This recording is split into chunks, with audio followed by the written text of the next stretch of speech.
Hi, this is Peter Lansberg from the Academic Medical Center, and I'm here to share with you some interesting new data from the EAS in Innsbruck, Austria.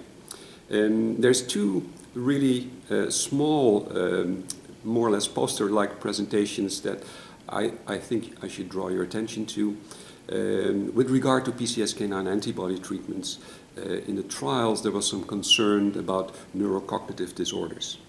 In the group from Nordic in Denmark, they looked at SNPs in the HMGCR gene or in the LDL receptor gene that were associated with low LDL cholesterol levels and tried to find out if they were associated with neurocognitive diseases like Alzheimer disease or Parkinson disease or other neurocognitive problems that were more prone to be seen in those populations.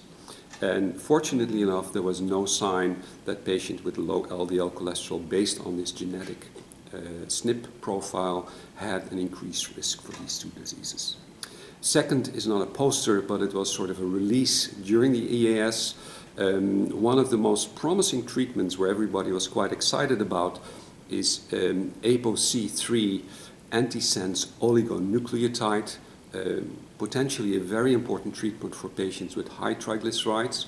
The phase 3 trials were all suddenly stopped because of a report on severe side effects, which consisted of thrombocytopenia. And when questioned about the patients who had these severe side effects, one of the questions was, did any of the patients die in the trial? And they would not answer that. The first thought which comes to mind is that it's related to the target, so the ApoC3, but at the same time there was a trial that used a similar therapeutic approach, so with oligonucleotides, in a completely different targeted disease that showed the same complications. So all phase 3 trials have been stopped, and now a lot of effort is being put in finding out what is the cause of this very severe problem and to see if we can find a solution and hopefully not lose ApoC3 as a potential new target.